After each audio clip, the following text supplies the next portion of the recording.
የኔው ጉድ ነው አለ ፍልፍሉ።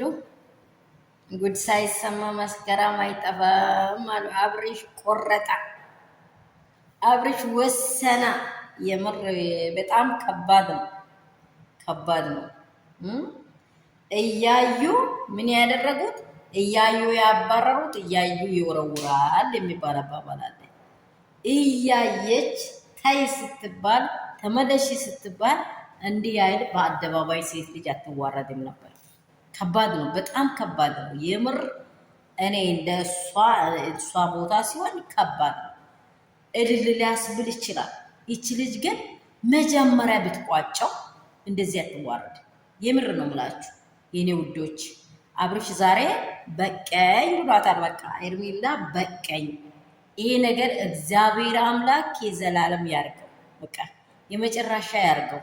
እግዚአብሔር ለአብርሃምም ሰላምን ይስጥ፣ ለዛች ልጅም ደግሞ ለሄርሜላም ደግሞ ትክክለኛ ህይወት እግዚአብሔር የሚያስረሳትን እግዚአብሔር ይስጣት። እሱ ማንም ሰው ስህተትን አይሰራም አይደለም፣ ስህተተኛ ነው። እዚህ ቦታ ላይ ሞራላችን ከፍ አድርገን ልናወራበት ሳይሆን ሴት ልጅ በአደባባይ እንደዚህ በሚዲያ ከባድ ነው፣ በቃ ከባድ ነው፣ የምር ከባድ ነው። ግን ሄርሜላ መጀመሪያ መስማት ነበረባት። እንዲህ ስትል አብርሽ የኔና የአንተ ህይወት የሚቀጥል አይመስልም። ምስቲን ለምን ታውቀው? ምክንያቱ ምንድን ነው? ከሚስቲ ጋር ያለው ችግር ያለው ሪሌሽን ምንድን ነው?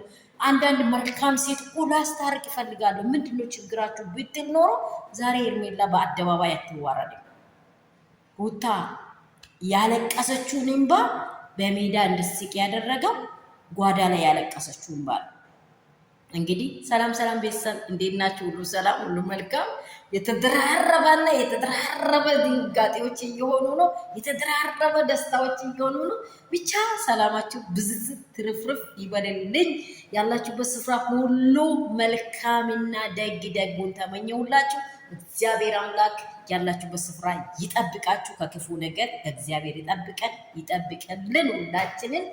እውነተኛ መንገድ ላይ ይምራን። በቃ አብርሽ ዛሬ ወስኗል፣ ቆርጧል። ቀለበቱን ከሄርሜላ እጅ አውጥቷል። ቀለበቱን ፕሮግራም ያወጣችው ሄርሜላ ራሷ ናት። ቀለበት ያደረገልኝ ሰው ነው። ኤፊ ነከችው፣ እዛ ጋር ሄዳ ገብታችኋል አይደለም? እናንተ የቆፈራችሁት ብላ እናንተን ይገላል። ዶሮ ራሷን የሚገላትን ብላ ራሷ ቆፍራ ታወጣለች። ራሷ ቆፍራ ነው ነገርን ያወጣችው። ሄርሜላ ራሷ ቆፍራ የሌለበትን ሀሳብ ራሷ ቆፈረች። አይታችኋል አይደለም? ይሄ ሁሉ ውርደት ከራሷ የተነሳ ነው። እንደዚህ ያለ መንገድ ላይ ያላችሁ ሰዎች ራሳችሁን አስባችሁ ከእንደዚህ መንገድ ተጠንቀቁ። የምር ነው የምላችሁ፣ ውጡ። ከአሁኑ ደቂቃ ጀምራችሁ ውጡ። አስፈላጊ መንገድ አይደለም። ሄርሜላ አዝናለች፣ ሩትዬ ደግሞ ብለናል። እንግዲህ እግዚአብሔር አምላክ ሁሉንም በደሙ ይሸፍን። እኔ ምንም ነገር የሚለው ነገር የለም። የሚሰማ ነገር አለ፣ የሚያሳዝንም የሚያስደስትም ነገር አለ። እንግዲህ ሰላማችሁ ብዙ ስትርፍርፍ ይባል። ላይክ እና ሼር ሰብስክራይብ እንዳይረሳ። ወዳችኋለሁ።